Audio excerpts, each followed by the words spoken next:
മഴ തോരുമ്പോൾ ഇന്നത്തെ എപ്പിസോഡിലേക്ക് എല്ലാവർക്കും സ്വാഗതം. അങ്ങനെ സ്റ്റാൻലിയും അലീനയും വല്യപ്പച്ചനൊക്കെ കൂടി തിരിച്ചു വരണം. എന്നിട്ട് സ്റ്റാൻലി ഇറങ്ങിപ്പോകും. വല്യപ്പച്ചനെയും പിടിച്ച് അലീന ഇറങ്ങി വരും. അപ്പോൾ ആൻ്റെ അപ്പം ചോദിക്കും, എസ്റ്റേറ്റൊക്കെ ഇത്ര വേഗം കഴിഞ്ഞോ? എവിടെന്ന്? എല്ലാം കൂടെ ഒരു ദിവസം കാണാൻ പറ്റുമോ?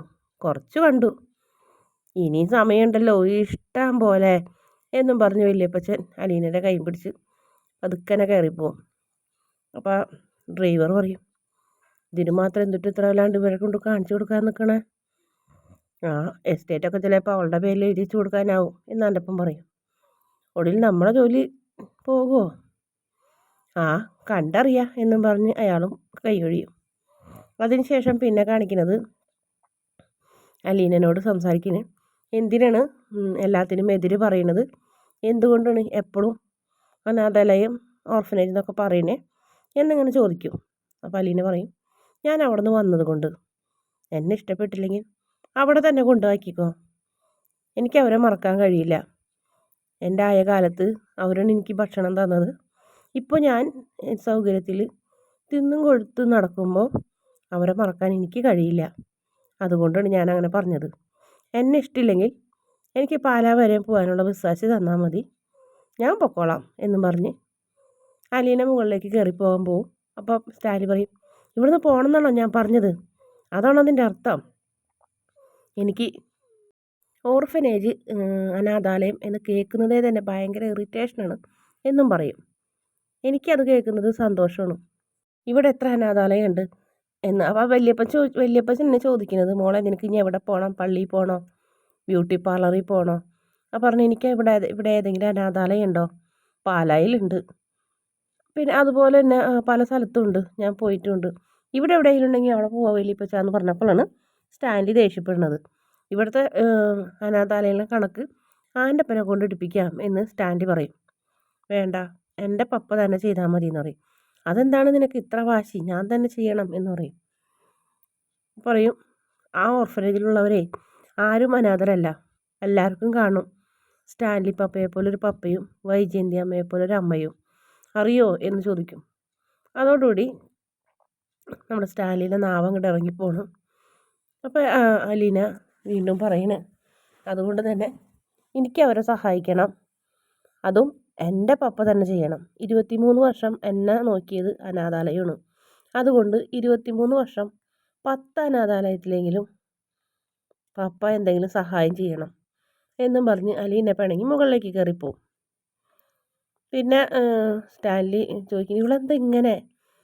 എന്നോട് ആരും എതിർത്ത് സംസാരിച്ചിട്ടില്ല, എന്നോട് ആരും എതിർത്ത് സംസാരിക്കാൻ ഞാൻ ഒരു അവസരം കൊടുത്തിട്ടുമില്ല.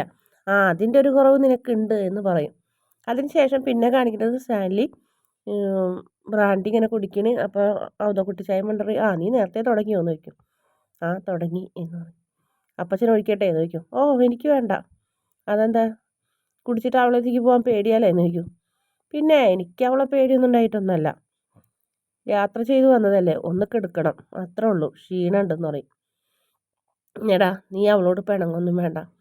അവൾ പറഞ്ഞത് മറ്റൊരു ആവശ്യങ്ങളൊന്നും അല്ലല്ലോ, അതൊരു നല്ല കാര്യമല്ലേ, അത് ചെയ്തു കൊടുക്കണത് എന്താ കുഴപ്പമെന്ന് ചോദിക്കും.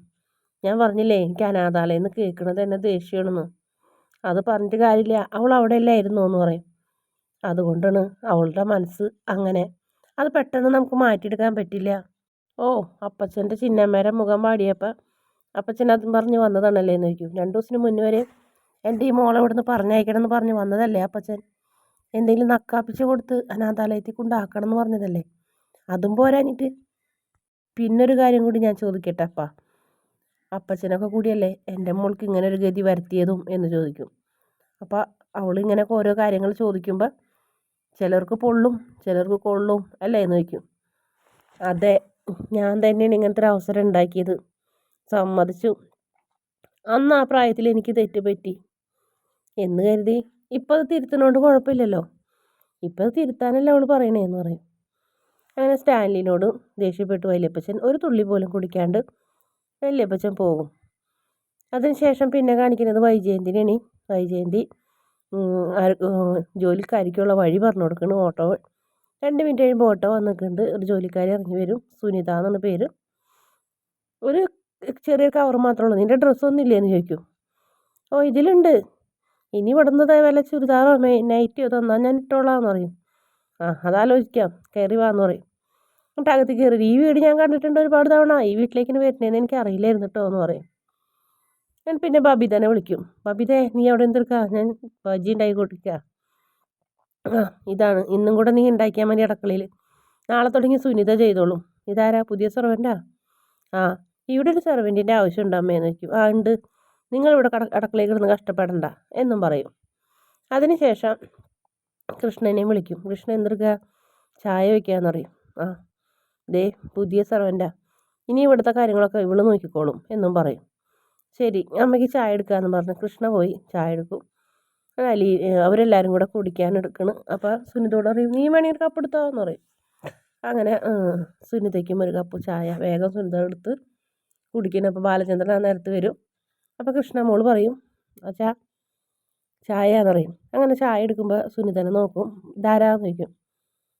അപ്പോൾ പറയും, അമ്മ ഏൽപ്പിച്ച കൊണ്ടുവന്ന പുതിയ സെർവൻ്റ് എന്ന് ബബിത പറയും. ഇവിടെ ഒരു സെർവൻറ്റിൻ്റെ ആവശ്യമുണ്ടോ ബബിതേ? ഇല്ല അച്ഛാ, ഞാൻ പറഞ്ഞതാന്ന് പറയും. അപ്പോൾ കൃഷ്ണമോള് ചോദിക്കുന്നത്, ചേച്ചിയുടെ കയ്യിൽ മെഷീൻ ഗണ്ണുണ്ടോ, അമ്പും വില്ലുണ്ടോ എന്നൊക്കെ ചോദിക്കും. അപ്പോൾ സുനിത അങ്ങനെ ആകെ അമ്പരക്കണം. ഇവിടെ പിടിച്ചിക്കണമെങ്കിൽ ഇതൊക്കെ വേണോട്ടാന്ന് പറയും.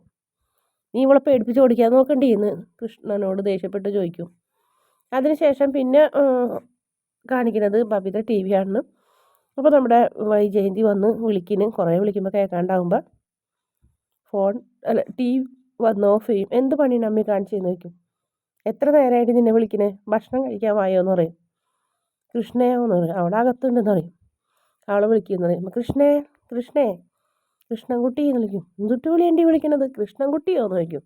ആ ഞങ്ങൾ അങ്ങനെ വിളിക്കും, അമ്മയ്ക്ക് എന്താന്ന് ചോദിക്കും. അങ്ങനെ ദേഷ്യപ്പെടുന്നു ബബിത. എന്നിട്ട് പിന്നെ ഭക്ഷണം കഴിക്കാൻ കൃഷ്ണമോളോട് പറയും, പോയി അച്ഛനെ വിളിച്ചിട്ടുണ്ടാടി, ഭക്ഷണം റെഡി ആയിട്ടുണ്ടെന്ന് പറയും.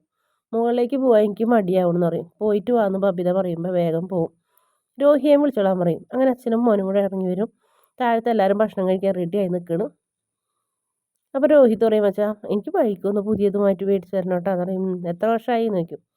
3 വർഷമായി എന്ന് പറയും. ആ എന്നിട്ട് ഭക്ഷണം കഴിക്കാനിരിക്കുന്നു.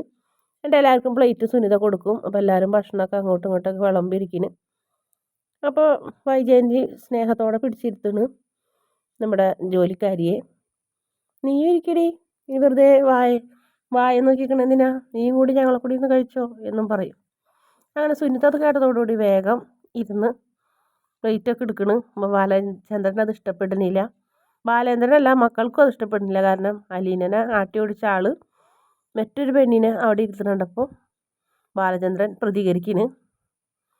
സുനിത ഭക്ഷണം വിളമ്പാൻ വരട്ടെ എന്ന് പറയും. അതോടുകൂടി ആകെ ഞെട്ടി എല്ലാവരും കൂടി ബാലചന്ദ്രനെ നോക്കി നിൽക്കുന്നതോടെയാണ് എപ്പിസോഡിൻ്റെ അവസാന ഭാഗം. വീഡിയോ ഇഷ്ടപ്പെട്ടാൽ ചാനൽ ഒന്ന് സബ്സ്ക്രൈബ് ചെയ്ത് സപ്പോർട്ട് ചെയ്യണേ.